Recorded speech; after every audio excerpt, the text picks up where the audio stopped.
Esta live, Renan, foi no dia 22 de abril deste ano. Por um outro papa conservador. E eu acho que faz sentido, dentro do espírito do tempo, termos um papa tradicional e conservador, não importa de onde. Então, a gente falando sobre cardeais, dois cardeais africanos, tem gente falando de um eventual papa americano. Bom, vamos lá. Teve gente que falou que ele é conservador, por exemplo, tem umas falas dele de 2012 em nome da família tradicional, contra comportamentos que ele considera não tradicionais, né, do tipo, né, famílias gays, etc e tal. Mas, no geral, ele é visto como um cara que ele acena do ponto de vista social pra esquerda, né? Ele é um papa visto como progressista em alguns termos. E ele é anti-imigração, né? E isso faz sentido dentro de uma lógica de alguém que tava atuando no Peru, né? Ele acho que foi padre no Peru, imagino eu. Então ele tem um trabalho, inclusive ele discursou agora em espanhol, depois de discursar em italiano. Então natural que ele fale em nome, né, do imigrante católico latino-americano nos Estados Unidos. Não gosta do Trump, aparentemente ele realmente não gosta nem um pouco do Donald Trump, mas ele era amigo do Papa anterior, do Francisco. Ele tinha uma relação muito próxima com o Francisco também, que eu ouvi. Então, é um cara que fica aí, né, numa espécie de um mistério, né? Muita gente falando, pô, não temos o Papa conservador que queríamos. Pô, meu amigo, você não é um cardeal católico, né? Você não é um cardeal da Igreja Católica. Eles têm uma dinâmica particular muito própria, né? E a dinâmica de poder da Igreja Católica é a dinâmica de poder da Igreja Católica. Ela não necessariamente obedece isso. Teria mais a ver com o espírito do tempo, um papa mais conservador? Talvez, tá? Mas muitas pessoas podem alegar que o crescimento da igreja em certos locais de terceiro mundo não se dá por conta de uma aproximação a uma doutrina ou uma lógica mais conservadora, né? Ou mais tradicional, a gente pode colocar aí, né? Então eu já vi argumentos de outra ordem, costumo não acreditar, novamente eu não pertenço à comunidade católica, então seria meio tosco eu ficar só aqui dando meus pitacos sobre o tema. Mas um papa americano está dentro do espírito do tempo, tá? Estamos vendo, né, não apenas conversões, mas uma série de casamentos católicos, né? Você fala casamento católico? Sim, lógico, pessoas que se converteram recentemente se casam numa igreja católica, reforçando ainda mais os vínculos com a igreja, isso nos Estados Unidos. Então, um papa americano talvez seja o papa que deu o tom de uma transição da população cristã americana de, vamos dizer, um país protestante para um país que aí ao longo do século XXI se tornar majoritariamente católico. Isso tem muitas implicações. O Trump já se pronunciou, o Rafael Almeida Rizzo tá colocando aí na tela, Trump reage a anúncio do primeiro papa americano, honra para nosso país. Nascido em Chicago, Prevost é o primeiro pontífice original dos Estados Unidos. O presidente havia comentado que gostaria de ser papa e publicou imagem de batina, né? Algumas pessoas, né, que gostam de ficar falando, lá vem o Trump querer fazer a união entre o poder temporal e a autoridade espiritual, né? Lá vem Trump guenoniano, tratando dessa tensão das duas coisas, né, e brincando com isso, né? O imperador e o papa ao mesmo tempo. Mas naturalmente é uma brincadeira, mas o fato é, se vocês quiserem brincar, né, de ser guenoniano, de Júlio Zévola, de tradicionalismos, né, é fato que agora a América conta com a autoridade espiritual e o poder temporal em termos de nacionalidade, tá? Mas naturalmente num momento em que a própria América, os Estados Unidos da América, pra gente ser bem preciso, vamos dizer, passam por um momento no mínimo atribulado. A gente, enfim, eu vou falar um pouco do Papa, mas antes eu vou falar dos Estados Unidos, porque a gente viu que o Trump entrou com o pé no acelerador, né? Tava o Dodge tava indo bem, né? O Musk tinha previsto fazer $1 trilhão em cortes orçamentários com besteiras, e eles atingiram apenas 12 ou 13% disso, que eu me lembre, tá? Eles estão por volta de 100 e poucos bilhões, é muita coisa, naturalmente 100 e poucos bilhões de dólares é coisa hoje de $1 trilhão. Só que, né, temos que comparar a economia americana com a economia brasileira, então não tá assim lá essa Brastemp, como imaginavam, né, a facilidade de fazer cortes, lembrando que os maiores cortes aconteceriam no começo, que eram os cortes mais óbvios, né, conforme o tempo vai passando vai ficando mais difícil achar as maiores contas, os maiores absurdos. Segunda coisa, o ímpeto, né, o ímpeto deportatório, vamos botar aí, né, do governo americano, esse ímpeto em botar os imigrantes pra fora, ele foi atrapalhado nem tanto pelo trabalho dos democratas, dos oposicionistas ou grupos de direitos humanos, mas na prática pelos custos de ficar colocando a galera no avião e mandar embora. Então o Trump não tem uma resposta para as deportações, né? Ele, não, agora a imigração desenfreada parou, a fronteira tá fechada, ok, né, mas e aí, e esses dezenas de milhões que entraram aí recentemente, vai fazer o que com eles, né? O seu eleitor quer que deporte, o Trump não tá deportando, ele ainda é bem aprovado por conta da questão da imigração, mas as deportações ainda não foram, vamos dizer, exatamente resolvidas, isso era um tema central de campanha dele. Terceira coisa, a guerra fiscal do Trump tá uma bosta, tá? Ela tá uma bosta, dá pra cravar hoje que a China está ganhando esse duelo, e ganhando com certa vantagem, e na verdade no jogo internacional, quem pareceu o adulto na sala foi a China. Todo mundo comentou, pô, isso faz parte de um novo game, o Trump, ele faz essas negociações, né? Todo mundo conhece o livro de negociações do Trump, né? O Trump, ele pede mais pra pegar um pouco abaixo, que todo mundo sabe, assim, todo mundo sabe que numa negociação, você pede mais pra pegar no meio, né? Aquela coisa, você quer sair do ponto A pra ir pro ponto B, então você pede o ponto D, né? Porque se você já chegar no C, você tá com muito lucro. Se chegar no B, é o que você queria, e você tá no A, então, em certa medida não tem nada de muito especial, aí fala de algumas técnicas, mas essas técnicas todas são meio platitudes, e você vai falar que você vai usar uma técnica negocial interpessoal num jogo global, meio que, né, eu tô inovando, não é exatamente uma grande inovação.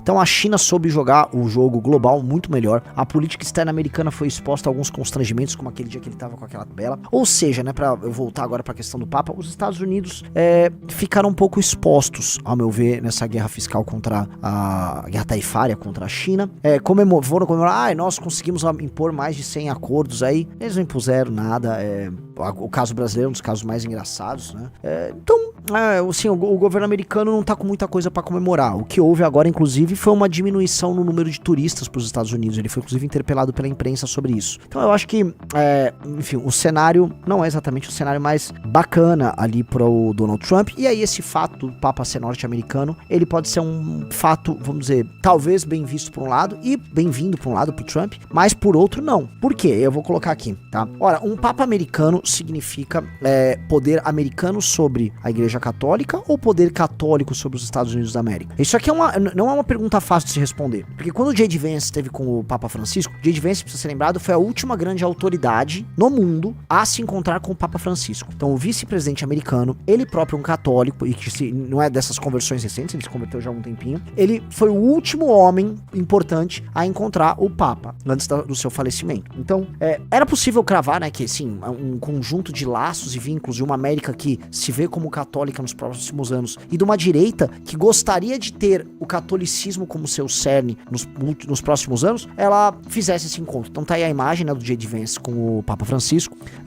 Mas para quais termos? Para, vamos dizer, adestrar a Igreja Católica e colocá-la sob, vamos dizer, a visão de mundo maga, que, né, procura talvez essa autoridade espiritual, ou um determinado tipo de autoridade espiritual tradicional, romana, europeia, tá? Para se vincular à América? Seria isso que a turma maga queria?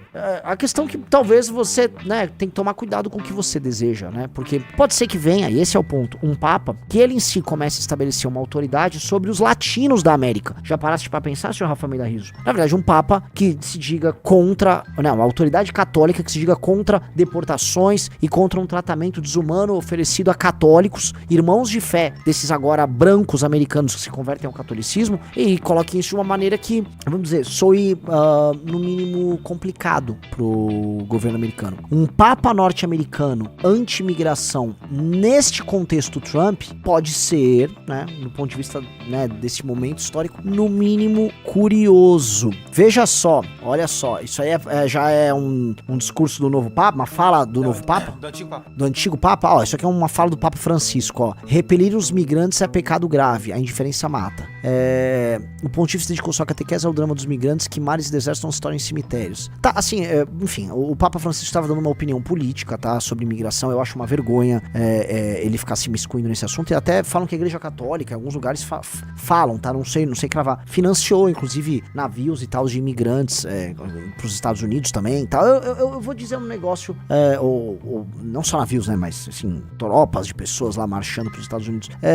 Eu acho isso muito ruim, eu acho que ele não tem que se se imiscuir nesses assuntos. Eu discordo completamente, né, de uma política pró-imigração, tanto para a Europa quanto para os Estados Unidos, na verdade até para o Brasil, né? A gente tem que olhar assim, hoje nós temos tantos problemas que agregar pessoas apenas oriundas do terceiro mundo de culturas muito complicadas, você só vai diminuir, só vai aumentar o problema social nosso, você não vai agregar conhecimento. Então, né, é uma merda, mas é verdade, tá? Não vamos aqui ficar adorando a pílula. Então, não sei, sabe? Eu vejo assim, olha, isso aqui é um novo momento mundial, um Papa americano pode representar um novo momento dos Estados Unidos no mundo, eu não sei. Porque eu volto a colocar, isso representa poder americano ou poder trumpista sobre o Vaticano ou o poder do Vaticano sobre a América, tá? Eu acho curioso, tá? Eu não sei responder. Eu tô mais pro 2 do que pro 1, tá? Olha só, esse aí é um post de 2015, feito pelo Papa eleito Robert Prevost. Eu acho que é Prevost, né? Acho que esse Prevost é um nome francês, imagino eu. Ele postou um texto do Cardeal Dolan. Por que a retórica anti-imigrante do Donald Trump é tão problemática? Ou seja, ele se opõe à retórica anti-imigração do Donald Trump. Dado que essa é a principal plataforma da direita americana hoje, tá? O Partido Republicano tem como principal plataforma a anti-imigração, não será exatamente, né, um passeio no parque a relação. Vixe! Isso é de quando? 3 de fevereiro de 2025? Isso é de 3 meses atrás. 3 meses atrás. Veja só, um post de 3 meses atrás do atual Papa, ele disse: J.D. Vance está errado. Jesus não nos pergunta... Jesus não quer saber como nós, sei lá, colocamos hierarquias, como nós hierarquizamos nosso amor pelos outros, tá? É um texto, não sei de quem é, tá? Enfim, não sei se é ele que escreveu o texto, mas o que nos interessa aqui é que isso tem 4,5 milhões de views, e é uma opinião que vai de encontro à do J.D. Vance, né, que é justamente católico, que é ele próprio vice-presidente americano e que teve essa conversa com o Papa Francisco. Sei não, viu, Riso? E aí? Parece um cara que gosta de se posicionar bastante sobre Trump e sobre J.D. Vance, inclusive. Uhum. Não é política genérica, ele cita os nomes. Assim, não são posições genéricas dele sobre o caso. Então, esse cara pode ser uma espécie de contraposição, enquanto autoridade espiritual, ao poder temporal de Donald Trump, tá? E aos sonhos molhados da direita maga. Pra gente ver como o mundo é complexo, né, galera? Como certos arranjos que as pessoas imaginam. Agora vamos ter uma América católica e tradicionalista. Quando vem um papa americano, mas anti-Trump, né? Realmente, o mundo é de uma complexidade. Não tem nada mais fascinante do que a política. A política é a mais fascinante das artes, definitivamente, porque ela é mais complexa do que qualquer outra coisa, tá? Política demanda, vamos dizer, inteligências tão variadas e um lidar com tantas variáveis, né? Que você tá o tempo todo sendo surpreendido. Então, realmente, né? Assim, se a gente fosse pensar que as coisas vão se encadeando e seguindo uma sequência de determinados padrões, a gente simplifica o mundo, né? Então, tá aí, temos um papa americano que é anti-Trump. Então, só é espírito do tempo ou não é espírito do tempo? Talvez não seja absolutamente nada, né? A gente tem uma tendência, tá? Desde sempre, a procurar padrões em tudo. Tanto o nosso cérebro intuitivo quanto o nosso sistema racional de pensamento, eles buscam padrões, porque buscar padrões significa estabelecer uma ordem, né? Você quer estabelecer uma ordem pro universo. Já teve aquele famoso debate que foi acho que é Nielsen contra o Einstein, né? Não sei se é Niels Bohr, um dinamarquês contra Bohr, isso. Debate Bohr sobre se a causa ou a ordem na movimentação das partículas e tal. Foi um grande debate que, se eu não me engano, o Bohr ganhou do Einstein essa grande discussão, porque o Einstein achava que tinha algum tipo de... Imagino eu, tá? Por favor, galera de física, saibam que é um leigo aqui de humanas falando, mas havia uma espécie de ordem na movimentação das partículas, ou uma previsibilidade nessa movimentação das partículas, e o Bohr, né, acreditava na tese de que realmente você não conseguiria prever, enfim. E essa disputa, no fundo, é disputa sobre tudo. A gente, como humano, tá buscando padrões. E aí, ao encontrar padrões, nós ficamos mais confortáveis. Vocês entendem isso? Quando você encontra um padrão, você fica confortável. Por isso que a gente gosta de, né, sei lá, por exemplo, certas simetrias fazem bem pra gente, como a própria, vamos dizer, certas padronagens de tapeçaria fazem bem pra gente. A própria lógica da natureza matemática, na natureza, Eu esqueci o nome daquela... Ai, caramba, como é que chama mesmo? Esqueci. Eu falei disso tanto em live sobre o Pollock, que era fractal, os fractais, sabe? A fractalidade. Então tem certas coisas que nos dão até conforto. E encontrar padrões nos dá conforto, porque padrões nos entregam previsibilidade. Os antigos, eles faziam rituais pra prever tudo. Então você encontrava, por exemplo, você abria um animal, abria as vísceras do animal, você via um padrão no desenho das veias dentro de um rim de um boi. E aí este padrão te dava uma resposta sobre o mundo. Você ia navegar e você via um padrão no voo de determinados pássaros. Encontrar o padrão no voo de determinados pássaros te trazia uma resposta. Então boa parte, vamos dizer, da ciência preditiva do passado, ligados a sacrifícios e rituais, era sobre, entender padrões, encontrar padrões, e 2, com esses padrões, você encontrar uma resposta para algo que vai acontecer na realidade. E os rituais também ajudavam a estabelecer, vamos dizer, uma espécie de ordem no meio do caos, né? Então a religião é muito sobre isso. E o cérebro humano, ele trabalha novamente com a busca e a luta por padrões. Então a política, eu sei que eu tô fazendo aqui uma grande reflexão aqui, você vai falar, por que você tá falando isso? A política, ela é muito doida, porque a gente tende a encontrar padrões às vezes onde não há. E aí a gente imagina que existem processos que estão se dando porque você encontrou alguns padrões, mas às vezes aquilo morre muito rápido. Às vezes certas coisas são fugazes, existem velocidades, existem rotas de fuga de tendência, então a coisa tende pro negócio e ela sai. Então é tudo muito complexo, por isso que a política talvez seja, né, o ofício humano mais nobre, né, porque é realmente muito complexo. É muito triste que a política, em lugares em que as pessoas não são nobres, ela não se dê de maneira nobre, porque as pessoas simplesmente usam as posições de poder não pra compreender e alterar a realidade pra melhor, mas simplesmente pra obter algum benefício comezinho, merda, né? Então isso diminui muito a ideia de política. Então é difícil, né? Não é exatamente bom fazer política, né? Eu me sinto envelhecendo a cada dia, o que é meio retardado. Lógico que todo mundo envelhece a cada dia, mas envelhecendo muito, né? Prosseguindo aqui com o Papa, né? Eu já falei com vocês outras vezes. Há uma espécie de um ressurgimento católico em alguns lugares. Há um crescimento forte, porém, do catolicismo na África e na Ásia, tá? Muita gente comenta de um crescimento católico na China e como, enfim, a questão da religião na China é uma questão muito particular. Tem algo de muito old school num catolicismo que precisa se proteger da autoridade estatal, né? Me refiro claramente ao crescimento católico que houve, né? O crescimento cristão que houve em Roma no início, né? Quando havia perseguição aos cristãos, existia todo o lance das catacumbas e tal. E agora o que acontece na China, né? Eu tava conversando com o Ian Garcês, ele tava me narrando, né? Você tem encontros nas casas em que as pessoas, enfim, praticam, vamos dizer, um catolicismo secreto ali, né? Catolicismo se protegendo da autoridade. E isso tem um poder, né? É fato.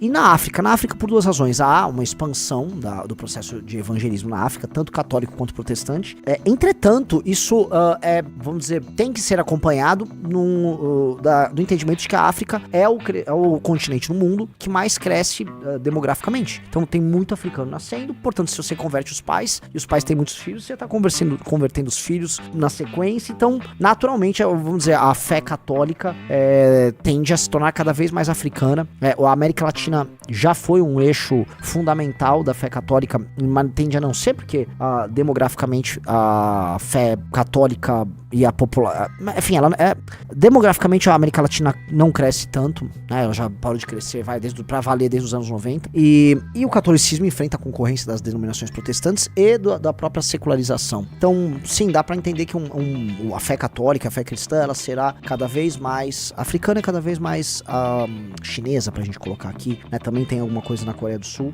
e cada vez menos europeia, a não ser que haja um processo, que é um processo, vamos dizer, tem um caráter quase político identitário de retomada de uma tradição. Uma retomada de uma tradição espiritual na Europa e nos Estados Unidos, né, uma transformação espiritual, dado que eles são protestantes. Então eu acho mais complicada essa questão ocidental, por mais que seja metrificável e muita gente está estudando isso, haja um renascimento católico nesses lugares, sim, tá? Maiormente nos Estados Unidos da América. Vamos lá, se vira e mexe aparece esses papos de discordar do Renan. Entendam uma coisa, a primeira coisa, o caso Bétega, depois o MBL. Caso Bétega, o Bétega não foi expulso por mim, tampouco pelo MBL Nacional.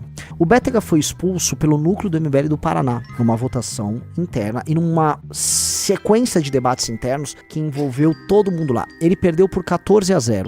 O Bétega fez uma proposta pro núcleo. Ele avisou o seguinte: olha, tira o Will Balada e eu começo a acenar. E o núcleo do Paraná falou: vai tomar no cu, tchau. Então, assim, a não ser que você coloque o Renan como uma entidade metafísica que é incorporada por, vamos dizer, milhares e milhares de pessoas no MBL, não foi exatamente o Renan. Você tem que entender, o Residência, esse perfil retardado, que o MBL, ele tem um conjunto de ideias e um conjunto de valores. E esse conjunto de ideias e conjunto de valores, ele permite, eu vou colocar aqui, uma pluralidade ideológica ímpar, porque ele não é ortodoxo na pluralidade ideológica. Então, assim, você pode ter um cara como Orlando, numa boa, você vai ter um cara como Rios, você vai ter um cara como Kim, eles vão ter diferenças em alguns pontos.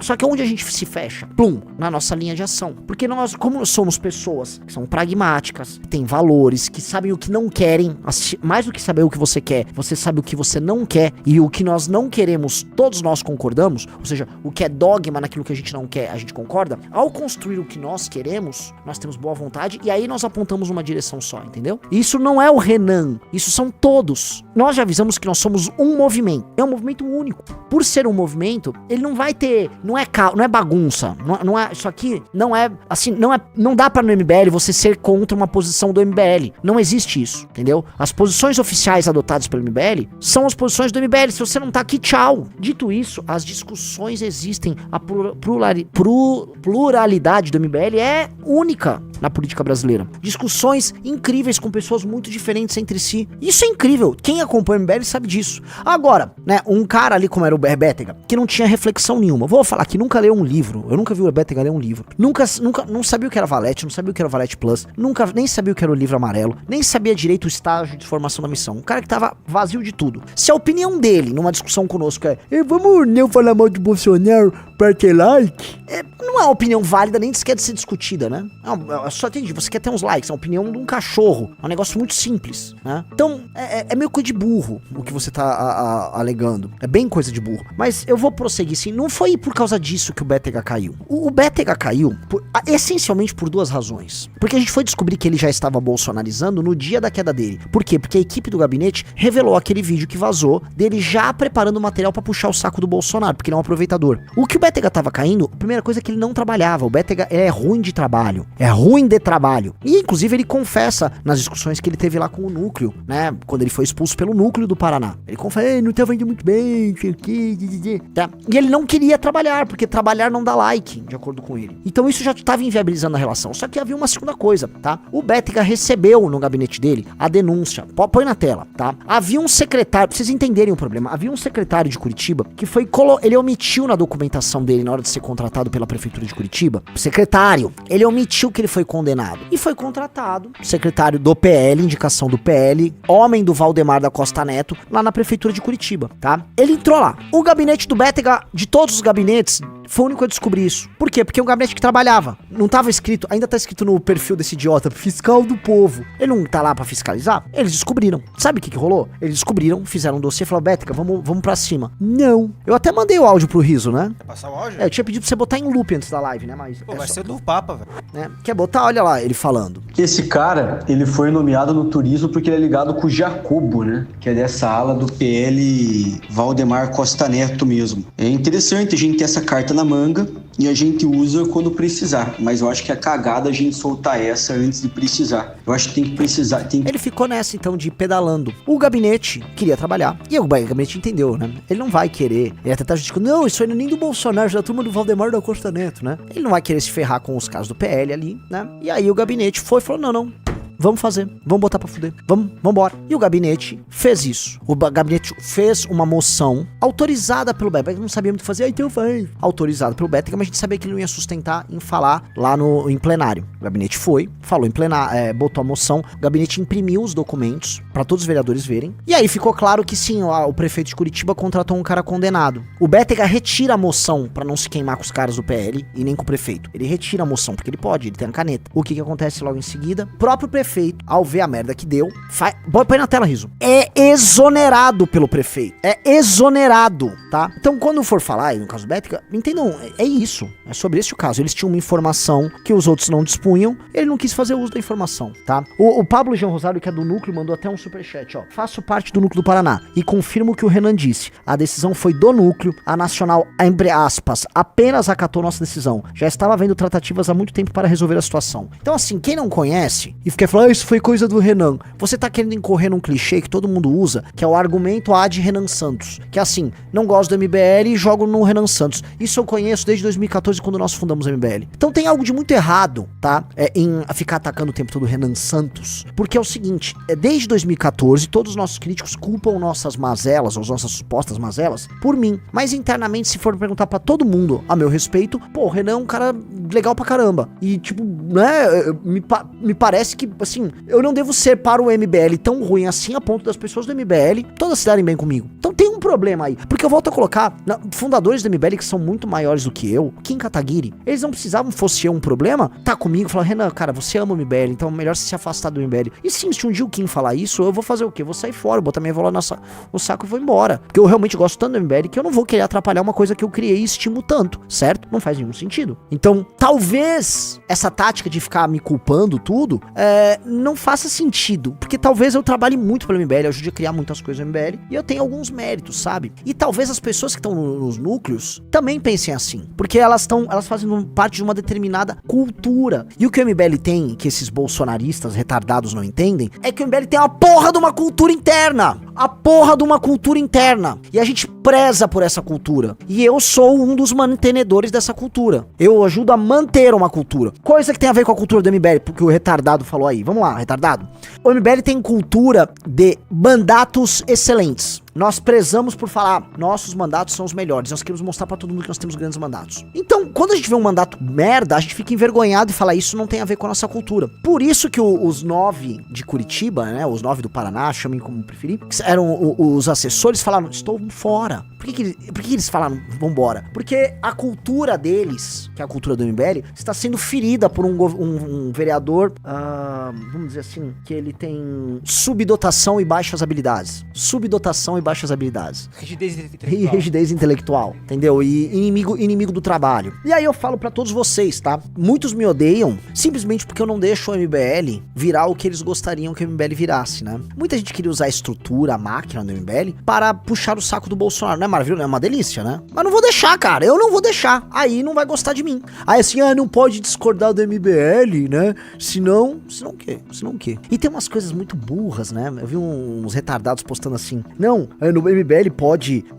salazarista, feminista, bababá, tipo, várias coisas, várias posições políticas diferentes, mas não bolsonarista. Deixa eu te explicar um negócio. Não existe uma doutrina político-ideológica que chama bolsonarismo. Tipo, eu li os livros de bolsonarismo. Não, entendeu? Existe uma prática política que chama bolsonarismo, que se expressa em apoiar o Bolsonaro, você entendeu? Então, assim, vamos supor que alguém no MBL fala, nós vamos apoiar uma visão de mundo feminista na prática. Não, isso não vai acontecer. Se pintar uma candidata feminista ou um candidato feminista, nós não vamos apoiar, sacou? Agora, se pintar um candidato bolsonarista, também não vamos apoiar. Se pintar um candidato, vamos dizer, a gente tem algumas pessoas que são libertárias dentro do MBL. Se pintar um candidato, eu sou o candidato ANCAP aqui, nós não vamos apoiar. Nós temos pessoas que são ecologistas. Se falar, não, agora vai apoiar um cara do PV, nós não vamos apoiar. Não sabe discernir. Agora, existem doutrinas e visões de mundo que a pessoa pode comungar, em parte, com essa doutrina e fazer parte da gente, mas entendendo que a nossa prática política não será nesta linha!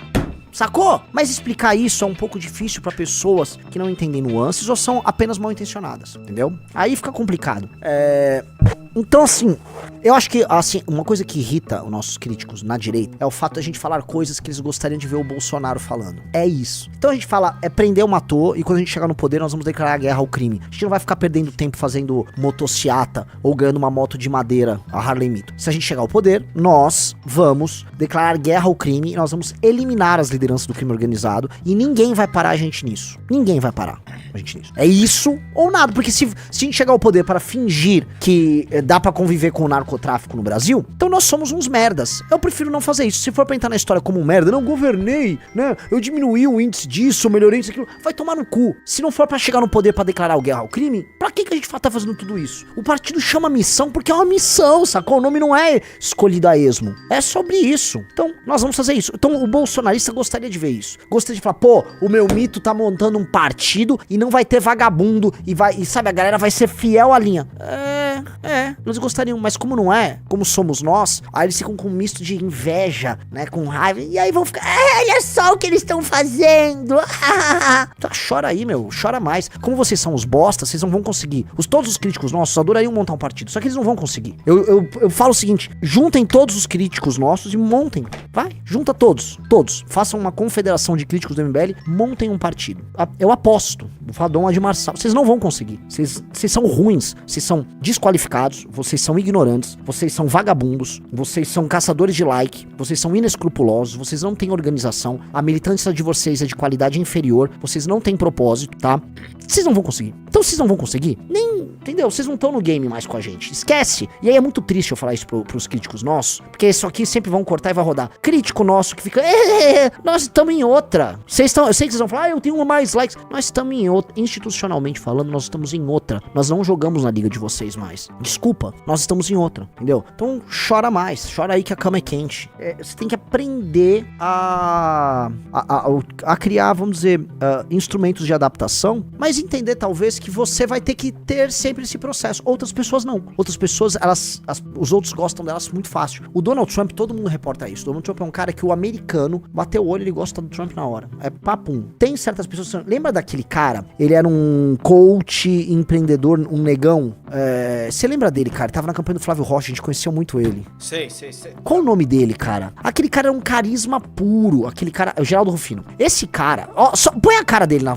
Você bateu o olho na cara dele, você já gosta dele. Esquece. Eu já tô gostando do cara. Você bateu a cara, aí o olho, pum. O Geraldo, ele é muito gostável. Mas muito. Meu querido, puta de uma energia positiva. Ele é uma máquina de energia positiva. Você tá totalmente positivo com ele, tá? Ele é assim, lidemos com isso. Ele é muito gostável. Dizem que o Lula é assim. Quem conhece o Lula diz, olha, cara, o Lula te ganha ali na hora, tal. O Lula é os caras na política amavam o Lula. Dizem que era mais ou menos assim também com o Bolsonaro. Não é assim comigo e não é assim com várias pessoas que, enfim, tem outras qualidades e outras formas de agir. Enquanto isso em Moscou, eu acho isso meio besteira, Riso. Assim, pode botar na tela, tá? O Riso quer que eu comente sobre o encontro da Janja e o Lula com o Putin. Veja, eles têm um alinhamento, sim. Todo mundo sabe. E é um encontro, assim, querendo ou não, este bosta é um chefe de estado brasileiro. Esta retardada é a esposa dele. E eles vão fazer isso, tipo, se mostrar escandalizado com isso, eu acho meio coisa de Bobson, sabe? Meio, tipo, tá, gente, é óbvio que ele vai fazer isso e qualquer presidente vai fazer isso. A missão vai ter presidente, vai encontrar, provavelmente o Putin, porque ele não vai largar o osso lá. E é do jogo, a gente vai ter que fazer isso. Então, é meio que uma crítica vazia falar isso. Isto sim é bem grave. Pode botar. Acho que nem tem áudio nisso aqui, mas esse carro é o carro aparentemente do Rossi, né? Do goleiro do Flamengo, que foi alvejado hoje, ou ontem, no Rio de Janeiro. Ele tomou uma saraivada de metralhadora, né? Tomou-lhe, vamos dizer, uma rajada de metranca, pá, e foi salvo pela blindagem do carro dele. Vamos ser honestos? Fosse ele um cidadão comum, ele tava, vamos dizer, igual uma peneira, tá? Igual um queijo suíço, tava todo furado. É um goleiro do time, goleiro do Flamengo, ou seja, um sujeito rico, tem grana, né? E este cara não perdeu a vida, ele não veio a óbito porque o carro dele era blindado. Ele estava andando numa cidade chamada Rio de Janeiro, que estava comemorando nos últimos dias que agora era a capital pop gay do mundo, né? A capital pop gay é muito de pop, né? E toma, péssima essa, olha, essa foi ruim demais, hein? Foi uma das coisas mais ridículas que eu já fiz na minha vida, pop. Isso foi muito ruim, podem anotar, isso foi uma das piores coisas que eu já fiz. Então é o seguinte, né?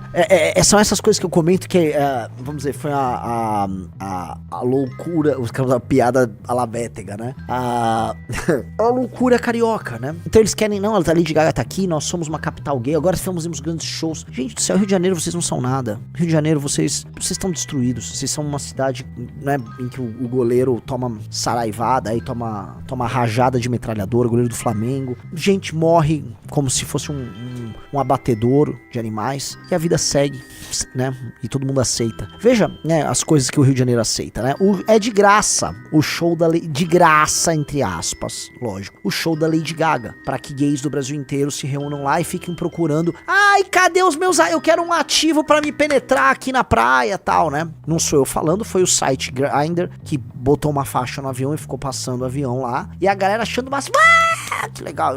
Se fosse o contrário, né? Se fosse o Tinder mandasse fazer assim, ó, tá faltando homem pra comer as mulheres aqui. Será que isso seria considerado ok? Ó, tá faltando piroca pra pegar essas... Seria considerado ok? Eu não tô aqui, olha a hipocrisia deles. O que eu tô falando é óbvio que não é ok. Onde estão os machos? Onde estão os machos? Óbvio que não é ok. Óbvio que é baixo. Óbvio que é escroto. Óbvio que é uma sexualização suja, fuleira, chineleira, chinelenta. Óbvio que tem a ver com a característica daquele público de Lady Gaga, que é a galera chinelenta, que fica se arrastando no chão. É um troço muito baixo mesmo. Óbvio que eu acho escroto. Óbvio que aquilo tudo me cheira mal. Me cheira uma coisa meio Sodoma mesmo. Bizarro. Ai, mas legal, libertação aqui no teu cu. Eu acho uma bosta isso. Acho que quando você fica liberando os seus prazeres aí muito, tá? Você se desciviliza, você perde civilidade. Você não se constrói, você fica ali, né? Porque você se aproxima do animal. Tô aqui, ó. Quero ficar só...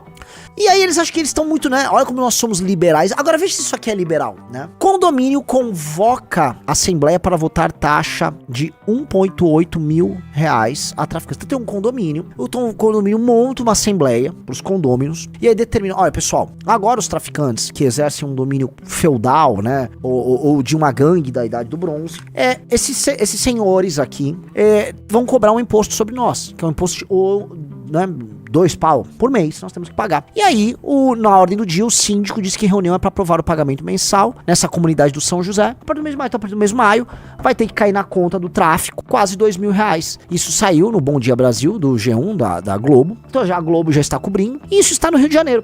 É tudo normal. Então o Rio de Janeiro é muito moderno, né? A capital do... onde estão os homens ativos para comer os gays que vieram para cá? Enquanto os moradores, né? Estes sim que vivem o verdadeiro Rio de Janeiro, tem que pagar a taxa pro tráfico.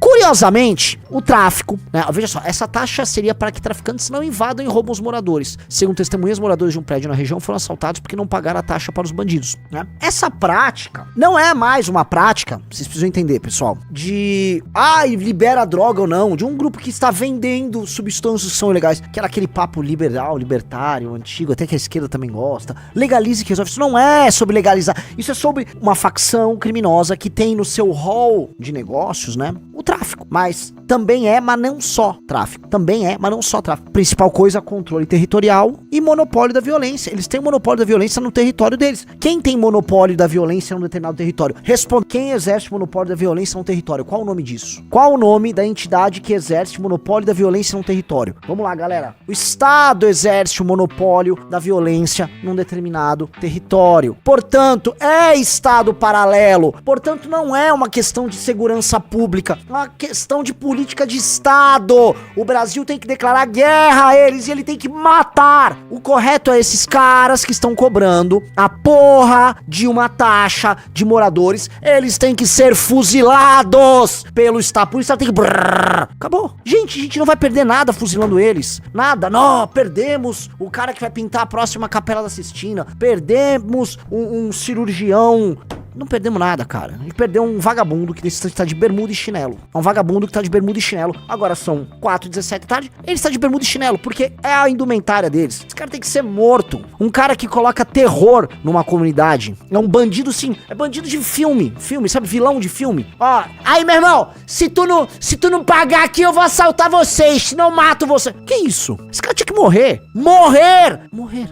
É só isso. Vamos matar eles. Veja só que coisa leve. Aí vem essa bosta bosta desse governo, que não, assim, deveria preocupar muito mais do que ele estar com o Putin. Vem essa bosta desse governo, e o governo Lula, e vamos lá, o governo Lula rejeita a proposta dos Estados Unidos para classificar PCC e Comando Vermelho como terroristas. Delegação americana, liderada por David Gamble, tentou convencer o Brasil a adotar sanções mais duras contra as facções. Vamos ler. O governo Lula rejeitou nessa terça-feira a proposta de administração Trump para classificar o PCC e o Comando Vermelho como organizações terroristas. O pedido foi feito, blá, blá, blá, blá. As informações estão. Segundo o governo americano, a designação como terroristas permitiria que os Estados Unidos aplicassem sanções mais severas contra as facções com base em sua legislação de terrorismo. Gamble afirmou que o FBI já identificou a presença de 2 organizações em 12 estados americanos, incluindo Nova York, Flórida e Nova Jersey. Segundo os americanos, as facções usam o território dos Estados Unidos para lavar dinheiro por meio de brasileiros que viajam ao país. Os Estados Unidos vão tratar eles como organização terrorista e o Brasil não trata. O governo brasileiro, no entanto, rejeitou a proposta, argumentando que o sistema legal nacional não enquadra facções criminosas como organizações terroristas, uma vez que suas atividades não têm motivação ideológica, mas são voltadas para o lucro de não tem motivação ideológica. O estabelecimento de um poder paralelo necessariamente tem motivação ideológica. Ideologias servem para justificar arranjos de poder. Ideologias justificam arranjos de poder, sim. Eu já expliquei, o Oruan, né, e os propagadores da cultura do tráfico o fazem de modo a justificar uma hierarquia. Por isso que eu não acredito que, não, é só uma música, uma alegoria. É o caralho. Aquele é o estabelecimento de uma ideologia que justifica uma hierarquia, que cultua o cara do topo, o dono das armas, as mulheres que dão pra ele, tudo aquilo. A justificativa de uma ideologia. Então, a resposta que o governo do Brasil deu é a resposta de um governo que, vamos colocar aqui, é um governo que recebe ONGs ligadas ao tráfico, é um governo que tem dentro dele gente ligada ao tráfico. O governo não gostou, vai fazer o quê? Vai mandar o Lewandowski mandar a Polícia Federal atrás de mim como mandaram? Eu tive que depor? A Polícia Federal veio atrás de mim agora. Vai fazer isso? Porque eu vou falar novamente, vocês têm gente no governo de vocês ligados ao tráfico de drogas, sim. E vamos combinar, né, que ministros no STF e gente, né, como a Aniele Franco, no governo Lula, fizeram um filme que foi tocado pelo tráfico de drogas, defendendo a agenda do tráfico de drogas. Então, nada mais natural que o governo Lula não queira transformar esses caras em terroristas. No que a missão responde, tá? Nós vamos não apenas transformar eles em organizações terroristas, é mais. Nós vamos dar o que eles sempre quiseram. Por um instante, a esses caras será dado o status de uma nação. Nós vamos pegar o mapa do Brasil, nós vamos olhar assim, onde a nação Comando Vermelho, a nação Terceiro Comando Capital, onde a nação PCC se estabelecem, são esses territórios. Ocupação horizontal. E na ocupação vertical, que é a ocupação institucional. Tá aqui, ó. Tá, beleza, atenção, vocês existem. Nós vamos oficializar, esses caras existem, eles estão ocupando ilegalmente o território brasileiro, tá? E nós estamos declarando guerra a eles. Declaração de guerra, oficial, plano de guerra, Estado Maior, lei marcial, guerra. Eliminação física e reocupação dos territórios. Pum. Estado brasileiro tem que fazer isso. É isso? É só isso. Não existe outro. O resto tudo,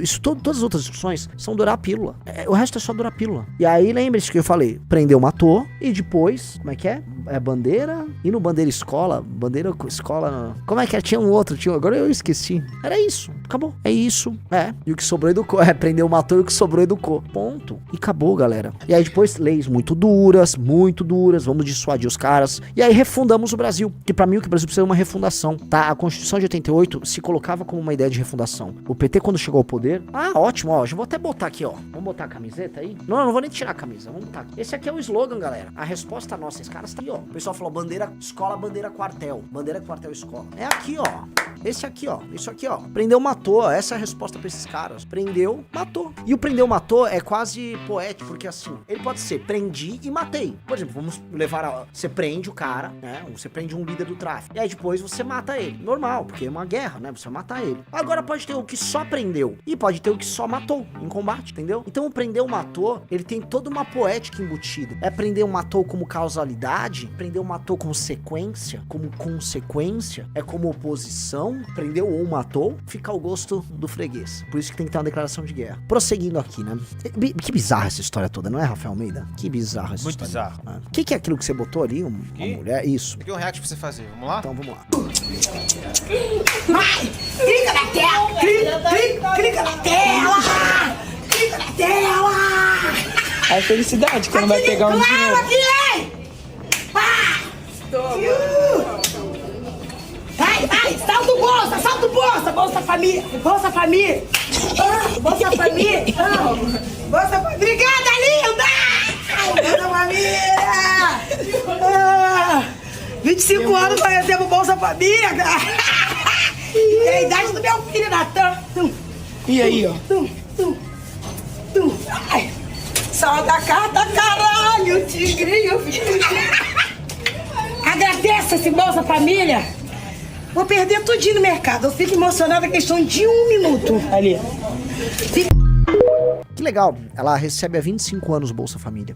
Essa mulher recebe há 25 anos o Bolsa Família. Isso significa que o programa deu certo ou que deu errado, Riso? Deu errado. O programa deu errado. A partir do momento que você mantém a mesma pessoa 25 anos num programa social, isso significa que o programa social deu errado e que o Brasil deu errado, certo? Essa mulher tá todos os ganhos, sei lá, funkeira, num período da tarde, ela estava de dia, com roupas quase sumárias de alguém que vive na praia, ou seja, é uma chinelenta, não trabalha, não faz porra nenhuma. Já criou um filho que é adulto, que é o tal do Natan, que ela cita, que tem 20 anos, pelo menos. E ela tá comemorando que o cartão dela vai mudar de cor, que ela vai mudar de status no Bolsa Família, tá? E isto é sintoma de um Brasil que deu errado. Você paga a conta dessa mulher e é isso que eu vou falar aqui que dói, tá? Esta mulher está fazendo isso às custas do seu trabalho e do seu dinheiro. Foi criada uma indústria da vagabundagem, a qual nós falamos que não é muito bonita, da solidariedade, que faz com que quem produz e trabalha seja um escravo dessa pessoa, essa chinelenta, que há 25 anos vive do nosso dinheiro e ainda dá risada, cara. Isso é uma piada. É desesperador, cara. Isso é desesperador. Tem uma parada, tá, Riso? Que assim, as pessoas perderam o pudor aqui, né? Aqui virou uma sociedade de levar vantagem uns sobre os outros. Então a pessoa levou... Ali é o espaço, né? Ali é a jurisdição dela levar vantagem, né? Ela tem uma vida provavelmente muito ruim. Então ali é o espaço onde ela leva vantagem. Então, né? Ela tá lá na Caixa Econômica Federal retirando ali, ó, olha só, 25 anos nisso. Eu não consigo achar isso nem um pouco bom. Nem um pouco bom. Isso é horrível, galera. Isso é horrível. Provavelmente ela vai receber também o auxílio mãe solteira, né? O Bolsa Mãe Solteira. Bem possível, sim. Aí mais 1.200. Solta que não sei o que. Aí vai ficar lá pulando. Qual é a produtividade de uma pessoa dessa? Qual é a capacidade de geração de recursos de uma pessoa dessa? Vocês entendem que outro dia eu falei isso, tá? Eu vi as pessoas comentando. Meio que, assim, dezenas de milhões de pessoas hoje que foram formadas num péssimo sistema educacional, que não estão prontas para lidar com um mundo que vem aí, que já está dado. Meio que a gente só vai ter que lidar com elas, porque elas não vão ter como gerar muita coisa pro Brasil. Você entende isso, Iso? Sim. Tem uma massa aí de pessoas que devem estar entre os seus 20 a 40 anos, 45 anos, que meio que assim, a gente só vai ter que levar. Esses caras vão custar daqui até o resto da vida, tá? Eles vivem de auxílio, vivem de bolsa, vivem de recurso, vivem mal, fazem um bico aqui, um bico ali, e assim, vão viver depois de aposentadoria. Essas pessoas vão se arrastar ao longo da vida, tá? Isso é horrível, tá? Isso é uma das piores coisas que tem. Mas é a situação brasileira. E as pessoas comemoram. Você vai ver na campanha, o Lula vai votar, nós temos tantas pessoas no Bolsa Família, falando como se fosse uma vitória. E provavelmente o Tarcísio, que será o candidato do Bolsonaro, vai comemorar que, sei lá, o Bolsonaro aumentou o valor quando foi presidente, que é isso que esses caras fazem. Eu dei mais dinheiro, não, eu dei mais dinheiro. O candidato da missão vai ter a inglória tarefa de falar em cadeia nacional pra todo mundo o seguinte, é o seguinte, nós vamos pôr limite nisso, tá? Ninguém vai passar 20 anos, 25 anos, 15 anos de dinheiro do governo. Nós vamos ter que criar um programa em que as pessoas trabalhem, tá? É o trabalho e família, vai ter que todo mundo trabalhar, porque essa putaria do jeito que tá, não dá. Isso é insustentável e isso cria um país com os valores completamente invertidos. Isso tira voto? Pode ter certeza que sim, mas isso abre a discussão porque precisa ser aberto. Olha só, o Riso botou, a Agência Brasil, 3 em cada 10 brasileiros são analfabetos funcionais, indica estudo. Vocês acham que vai ter, assim, qual é a chance de ter um cruzamento de dados em que esse analfabeto funcional, quanto menos funcional é ele do ponto de vista da proficiência ali de literária, né?